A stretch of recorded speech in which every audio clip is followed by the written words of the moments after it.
Hello and welcome to Raising Anchor, your podcast and source for all things Rhode Island FC. I'm your host, Matt Entrican, and joining me for a very special episode of the podcast is the one and only goalkeeper, Koke Vegas, here on the pod. Koke, welcome to Raising Anchor. Hi, thank you so much. So I want to start things off because this has been the question I've wanted to ask you all year. Koke Vegas is not your real name, is it? Yeah, that's a good question. Not too many people know my real name. So, yes, everybody knows Koke Vegas, but not too many people knows from where comes Koke Vegas, no? So, my real name is Jorge, and my last name is Ruiz Ojeda. So, people can ask where comes from Koke Vegas from. So, Koke is from Jorge.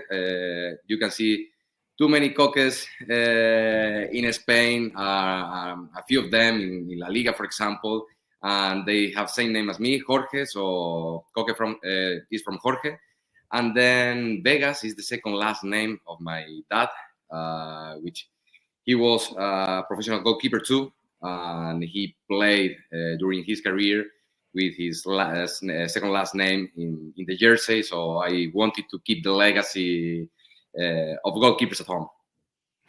Speaking of legacy, a lot of players that I've talked to this season, they kind of stumbled into their, falling in love with the beautiful game. But we've talked in the past, and there's a rich pedigree. There's a history to be passed down. Your father, a former player, a former goalkeeper. Were you just was soccer in your DNA from the moment you were born? I guess so. I don't really know because when I was very young, I didn't really like soccer, football for me. And I remember when I was 7 that I start to have interest about the soccer and about the goalies. That was something a bit weird because, for one hand, of course, my dad was a goalkeeper, but he never pushed me to be a goalkeeper. I was the one that when I was watching games, I was really focusing goalkeepers, and I started to have interest in them. And with 8 years old was the moment that I say, okay, I want to start playing soccer, and no dupes, I want to be a goalkeeper from the very beginning. So probably it was that clear because it was in my DNA. So your father has to be one of your heroes, but who have been some of the other legends that you've gotten to watch play as you've grown up, and who do you look forward to? Who are your heroes in the game of football today?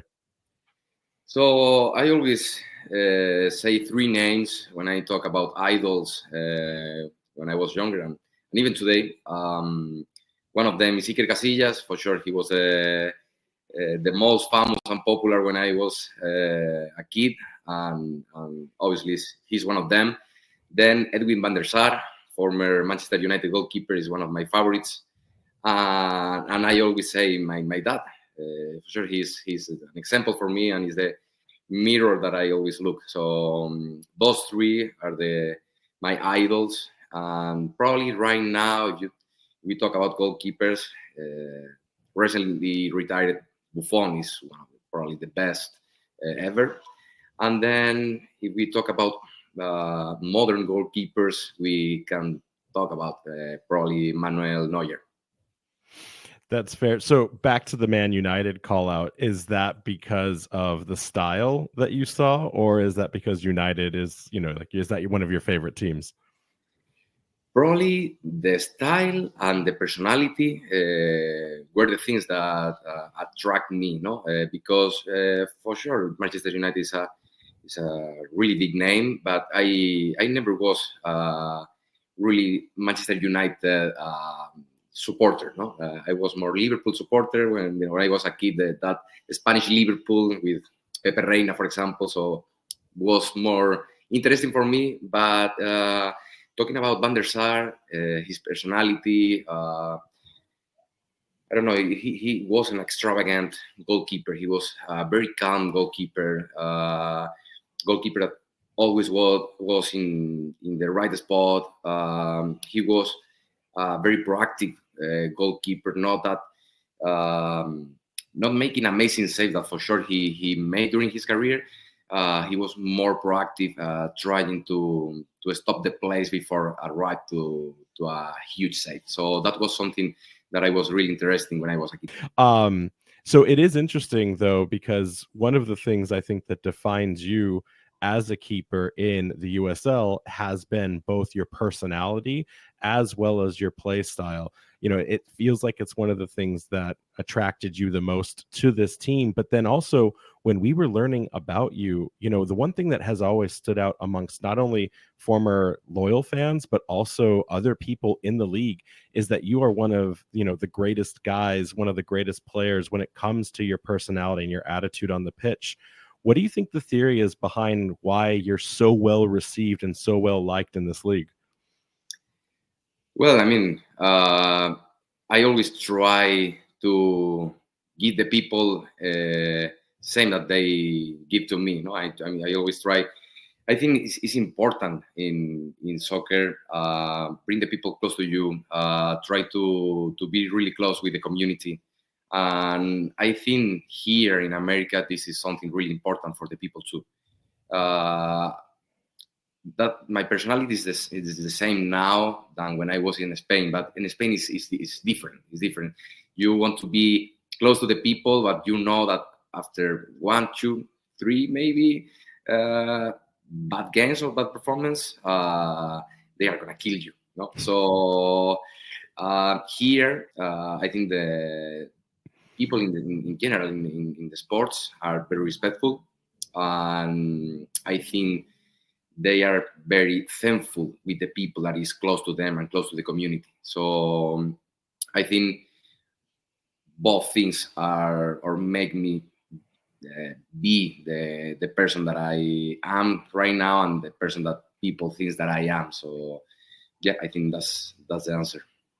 How competitive is the Spanish football pyramid? When I was looking back at your history of the clubs, there's a lot of, you went around from, the Segunda B up to obviously the top flight with La Liga.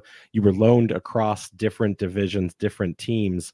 How difficult is it for players to make the name for themselves in La Liga, in the Spanish pyramid? Or is that something that's uniquely difficult for goalkeepers as they try to find their place among the leagues? I mean, it's difficult for everybody. It's really difficult. Not too many people can say that play in one of the best leagues in the world, or for me, the best league in the world at that point. So for sure, I'm really proud of myself to arrive to that point. But I mean, I think there are too many things that can impact that you arrive or not. For me, again, my personality was one of the most important things. I played with goalkeepers that were better than me, or with better qualities than me. But I think as a mental level, maybe they were not that strong that I was at some point. Because yes, it's very difficult to arrive to those leagues and levels, but it's even more difficult to stay at that level for a long time.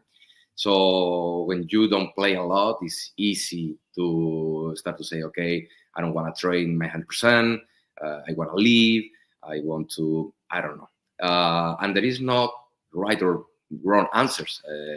But for me at that point was, I'm going to give my 100% and I'm going to try to do as much as possible for try to stay. And because I was watching that, I really have chance to, if at some points they give me opportunities to be consistent. No?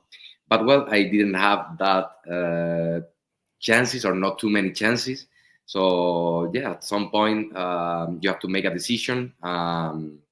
After I don't know if we're like 5 years or 5 seasons more or less that I was between La Liga and La Liga 2, I decided that okay, arrived at that point, I need to play minutes, and I really want to enjoy again that feel of being in the pitch, feel the pressure, and really fight for my dream. I before we move on to your USL time, I do want to ask though, looking back at your games when you got to play in La Liga, I want to know what was the bigger game for you, Atletico Bilbao or Atletico Madrid? Was it getting the clean sheet, or was it squaring off against the likes of Griezmann, Rodri, and so many others? What was that moment for you? For me, the game that I remember with uh, more love is probably the one against Atletico de Madrid, uh, because different reasons. The first one was that was the only game that I played in a season, and was the last game, the very last game. So I was training hard and fighting during, I don't know, 10 months for have one chance. And that chance came against Atletico de Madrid, and we all know what difficult could be play against Griezmann. That was his last game with Atletico de Madrid before go to Barcelona. So he really won, scored his goal, and there were more big names, like, for example, Rodri, that now is Ballon d'Or, or he was the one that scored the second goal. But and then one of the reasons is because that was a game in front of our fans at home, because against Athletic de Bilbao, for example, was away, which is amazing too, because their stadium is amazing, but was in COVID, so there were no fans. So probably I will pick the game against Atletico de Madrid. You heard it here first. So let's get into the USL time where you did make the move. And I guess I'd love to understand, what was it about the San Diego Loyal as a project? What was it about USL as a league? What was it about America as a country that enticed you to come here as your next step? Well, the first thing was because I was looking for find a team, and at that point in Spain, that we are talking about month of October, November, and I wanted to go to a league that starts in January for try to fight for be the starter since the very beginning. So that's the first reason. So now leagues at the start preseason in January, you don't have too many, and then when you see the countries, for sure, United States is probably the most attractive one. So that was the first reason why I wanted to come to the States. And then, to be honest, was Landon Donovan the one that calls me. I was trying to find a team, but Landon was the first that came to talk with me. And I remember in one of our conversations, because I was trying to find an MLS team probably, or things like this, he told me, look, we have a really, really amazing city. We have a really good people around, very kind community. And I don't have the money that you won in La Liga, but I have all the minutes that you are looking for. So that was the case for me. To be honest, at that point, the city, it wasn't the most important thing for me. The money, it wasn't the most important thing for me. The people around, the community, it wasn't the most important thing for me. I was at that point a little bit selfish probably, but I was really focusing find the means that I was trying to get since 5 years ago. So that was the biggest reason. And I only signed 1 year there because I didn't really know like what's going on now once that I arrived to America. And yeah, after being in San Diego 1 year, I was like, man, this is really special. So that was the reason why I stayed. The people made me feel so good. How good is Landon's Spanish? I've heard it firsthand before, but I've never spoken with him in Spanish because I don't know the language. How good is his Spanish? Very good, very good. I mean, when I talked with him the first time, I didn't speak English at all, so his Spanish was way better than my English. But I think his Spanish is better than my English. So this is a really good level of Spanish. Not because my English level is high, but he's really good talking Spanish. Hey, I remember when I first met you, we had to ask which one were you more comfortable in. And I will tell you, you speak incredible English as a secondary language. So don't ever knock yourself short on that. Thank you so much. Um, but let's get into Rhode Island FC because I know we could sit here all night and talk about the Mhm. Loyal and the incredible project. But I want to ask specifically, you signed with Rhode Island FC. It's special because you became the marquee signing, the first ever player to join the club. But when you look back at the timeline, it was announced just days after the Loyal had been eliminated in the 2023 playoffs and the club ceased operations. I guess I'd love to know, if you're allowed to share, how long had that deal been in the works? And were you always destined to join Rhode Island FC? Or if the Loyal hadn't folded, would you have been in the Loyal's colors for a lot longer? That's a very good question. It's true that once that we knew that Loyal had a soon end, that was the moment that we start to find different possibilities for our future, and that was very very early on the season. Very early. If we talk about the end of the season, was like half of the season, a little bit later than half of the season. So probably with 3 months more to play. So this is a long time for keep playing and keep being focused, and at the same time try to think in your future. So I think was really special that our end of the season and have the end of the season that we had, more when you know how hard it was. So yeah, probably if Loyal doesn't finish the operations, sorry, because sound, I don't know if it's better Are to. you safe? If you're not safe, blink twice. Everything is good at home. We are safe, but yeah, I guess probably it's better to restart, no? You can honestly, this is good stuff. Don't worry about it. Okay. So yeah, if Loyal doesn't finish the operations, probably I will not look for something more, because I was really comfortable there and happy there. But I didn't know that Rhode Island was coming to the league at that point. So yeah, I have to be really honest with you, and at that point probably I will not hear nothing more than being in San Diego.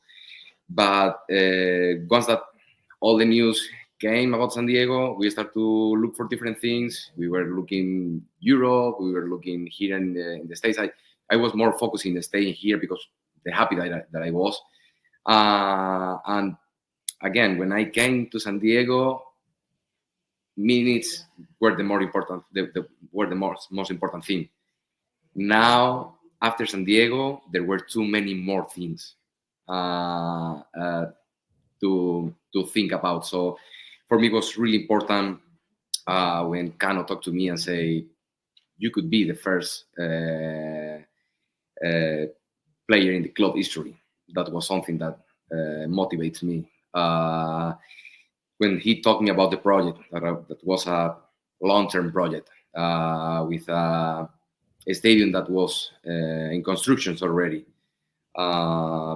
Those things were important for me. Know that in the state of Rhode Island, we don't have more professional teams. Those things make me feel, okay, we can do something special here.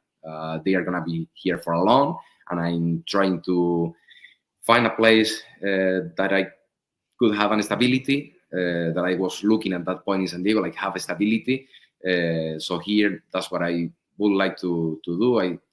If I'm not wrong, in the last press conference against Loudon, I told something about I would like to make history here, not the history that is made about be the first, the best player. I mean, this is good. This is really nice, but now I want to gain something.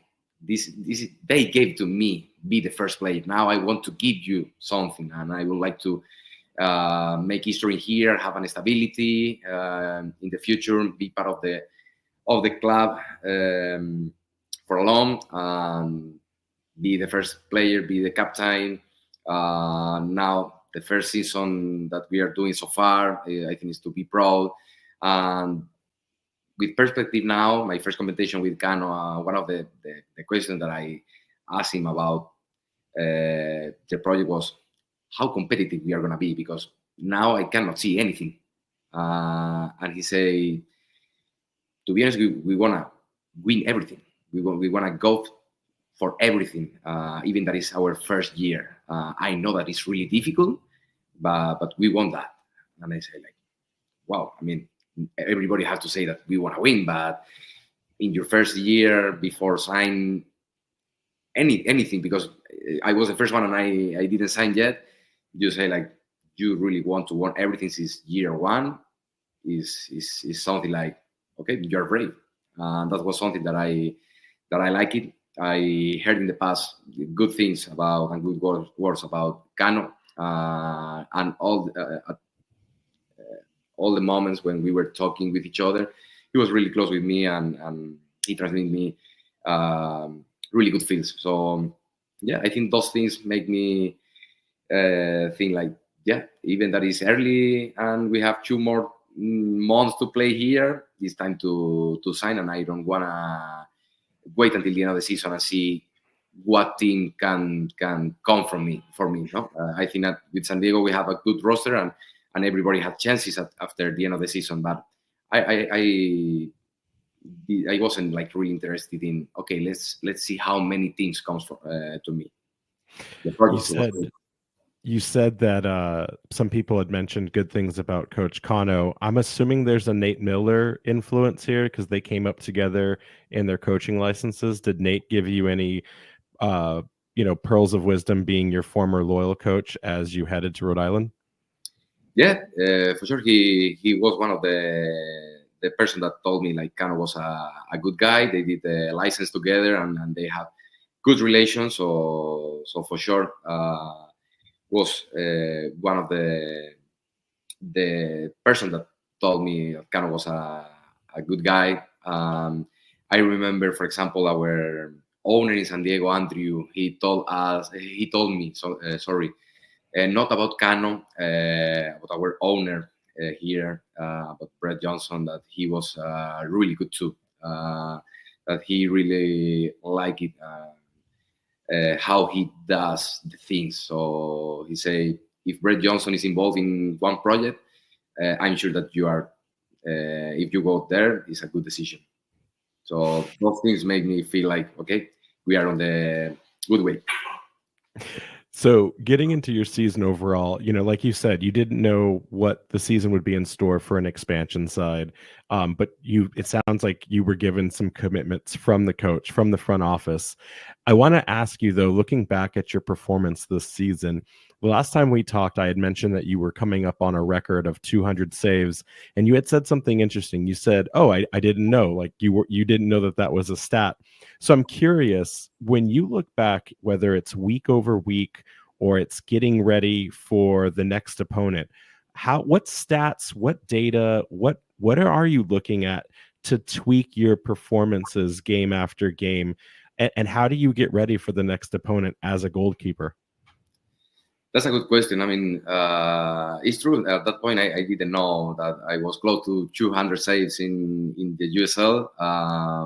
For sure, all those things are interesting, and I'm obviously proud to achieve those goals. But for me, I'm really focused in the stats that can impact the team. So if I make 200 saves, for sure, I'm gonna impact at some point our team, but it's not something that really makes a difference in a game. But for example, clean sheets is something that is really important for me, because I mean, for every single goalkeeper, but those are things that, if you get a clean sheet, you know that you are impacting your team with at least a point.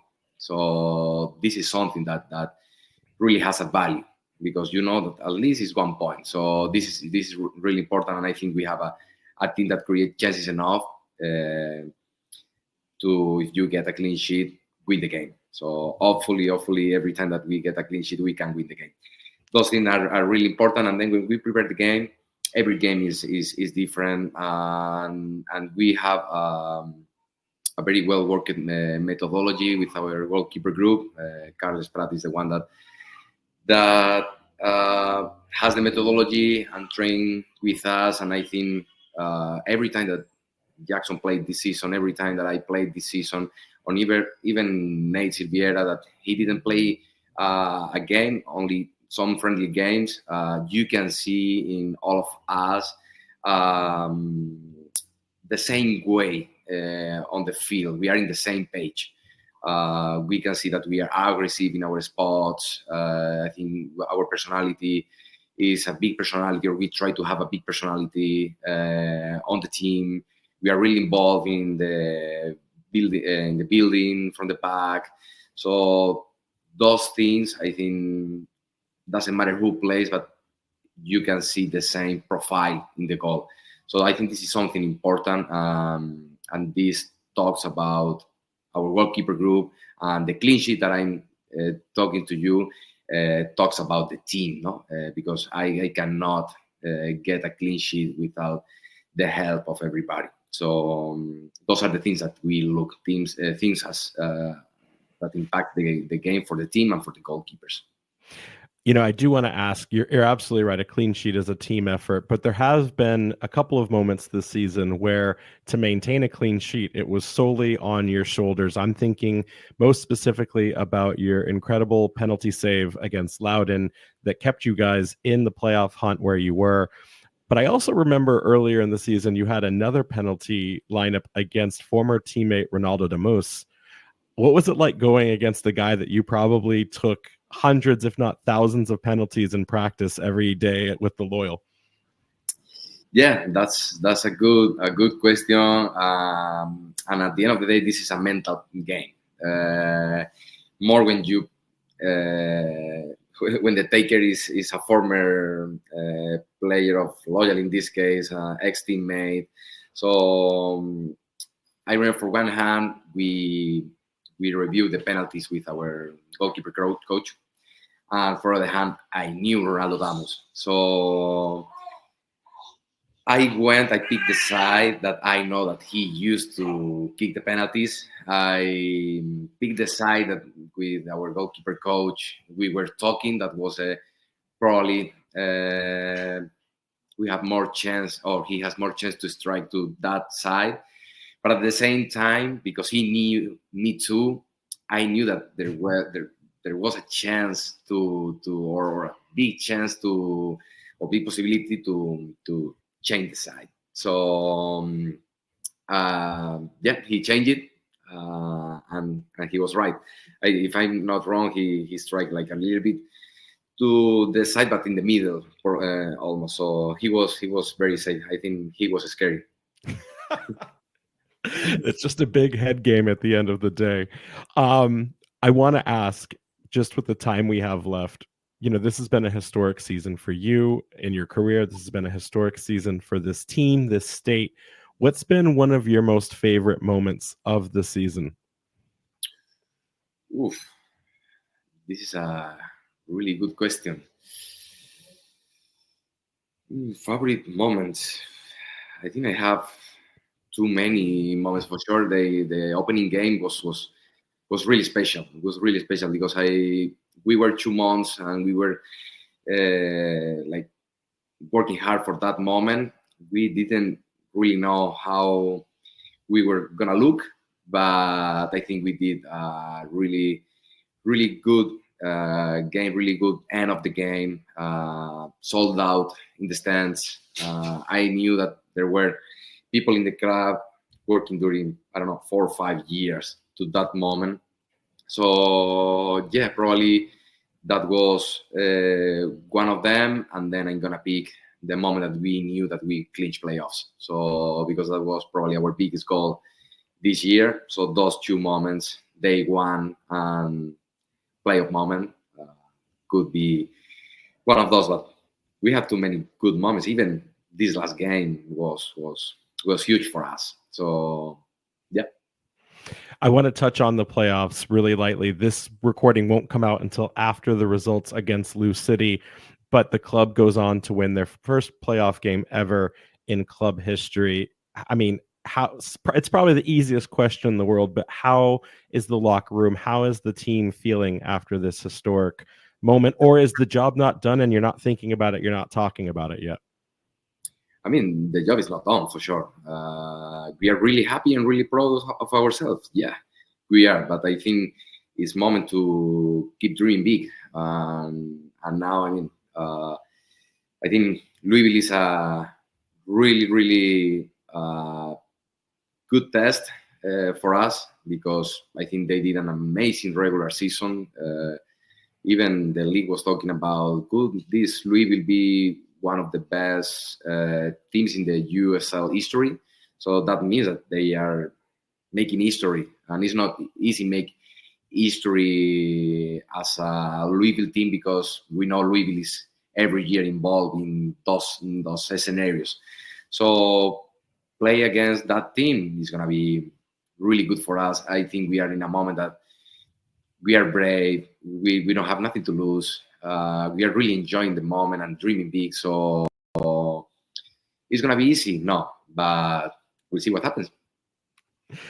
And then just a couple last questions here. I was actually surprised to learn that you have a Goalkeeper Academy Foundation. Could you tell us more about what that is exactly? Yes, I have a company, it's a Goalkeeper Academy, and we are really focused in the emotional intelligence. We within us, as I told you in the beginning of the conversation, for me the personality and the mental strength was something really important in my career, and that was something different in me, respecting the rest of the goalkeepers because I play with goalkeepers with more or better qualities than me. I think that's something really, really important for professional athletes in general. Because I play soccer, I really focus in the goalkeepers, soccer goalkeepers. But yeah, we work with the goalkeepers that want to improve as a mental level in their personalities. We have right now, I think it's around 30 goalkeepers working with us, too many different ages, and then it's not only goalkeepers, it's goalkeepers, goalkeeper coaches, and the closest family to the goalkeeper when they are young. We talk with the parents, grandpas, uncles, things like this that are really close to the goalkeepers, and for try to make them as we say something in Spanish, something like the literal translation will be like 24/7 goalkeeper. It's not only about the goalkeeper on the pitch during the week training or during the game on weekend. It's about when you go home. What are your routines? The sleep, the food, the everything for your recovery. And then even with the kids, we work in things like, do you make your bed in the mornings? We try to make them be responsible with their things, with the things that they have under their controls. We talk about communication, about how deal with moments after make a mistake, or even when you have a really good moments to don't think you are the best in the world, because after that is when mistakes comes. I don't know. We talk about too many things that is a little bit difficult to me explain in English. That hopefully now you guys can have a better idea about what we do, how we do. Is that on site? Is that online? Is that only available in in Spain, or like can people in Rhode Island get a part of that? So it's everything online. Right now, we only are working in Spain because the language. The company is my dad and me. We two, only we two. So my dad is more involved with the academy because I'm more focused in the soccer in my career right now. I help him, but he's the main guy in the academy. So yeah, if I told you that my English it wasn't the best, even that is a good English, my dad has no English. So right now we are really focusing in Spain, but yeah, it's one of our ideas, expand a little bit our academy to America, and in this case with me in English.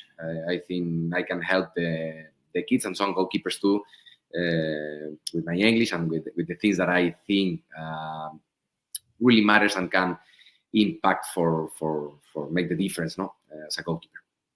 It sounds like a great business expansion opportunity, Koke. I want to ask one last question. You know, you are a mentor now. You're the capitan of this club. You're also a recent father. How have all of these moments, these progressions in your life shaped you to be the leader that you've become, not just for the team in the regular season, but now in the playoffs? You know, are there moments where you have to separate Koke the player from Koke the leader? What's that been like for you? I mean, this is a good question. This is I don't know, a really big thing for me. I'm really happy to have this role. It's a new role for me. It's the first time in my career that I'm the oldest player in the roster.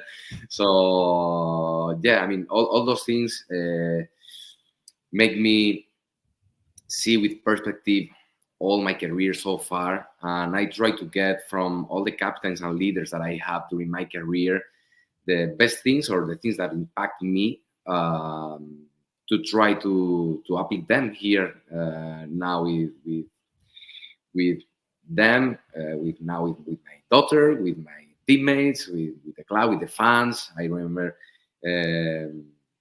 with some of the fans, I have some conversations after that moment in the season that we were not still winning games, things like this, and they were like, "Okay, we are passionate, but we need a little bit more."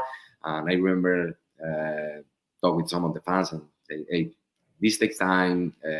Keep calm. Thank you for be still supporting us, and everything is gonna arrive." Because I know I see the locker room every day. I see the level that our team has, and now we can see that I was right. No, it's easy in that moment say, "Okay, it's easy. You can say this, but then we'll see." No, but now you can see that I was right. Those moments for me were the first moment that I have as a leader, talking with people that is like really waiting, expecting something more, or even with the guys that, I mean, I'm the captain and I could be one of the leaders, but we have more captains in the team. We have too many more leaders that are maybe not involved in the leadership group. I'm still learning from them. So this is easy, make easier my job, because we have people that have experience already in the league. People that maybe has not experience in our league, but they have experience in other leagues. Even that we have a really young team. So I mean, really happy, really proud to have that moment and that opportunity with the team. But they don't need me as a captain. They are already a really big personalities, leaders, and everything. Well, regardless, we are so thankful that you are one of the leaders in the locker room, for the club, a voice for the state. We are so excited that you've been here in this first season. We're so excited to see how far you guys continue to go in these playoffs, not knowing until next week what will happen. And we wish you, your family, and the club so much more continued success. We can't wait to talk. There's so much more we could talk about, but we've got plenty of time because we know that you got a couple of years with us here at Rhode Island. So I'm sure you and I will connect again in the near future. And I just want to thank you so much for jumping on the podcast today, Koke. Thank you so much. It was a pleasure to be with you today talking. And as you say, hopefully we have plenty of time to talk about everything that we want in the future. So thank you so much. Thanks again. And guys, you can remember to check us out and all of your RIFC coverage and New England soccer coverage at theblazingmusket.com. You can follow us on Twitter, Threads, and TikTok at RIFC Podcast, or our Instagram at Raising Anchor. And then we've got our website, raisinganchorpodcast.com. Koke, let's go get this next win, and can't wait to talk to you soon. Thank you so much.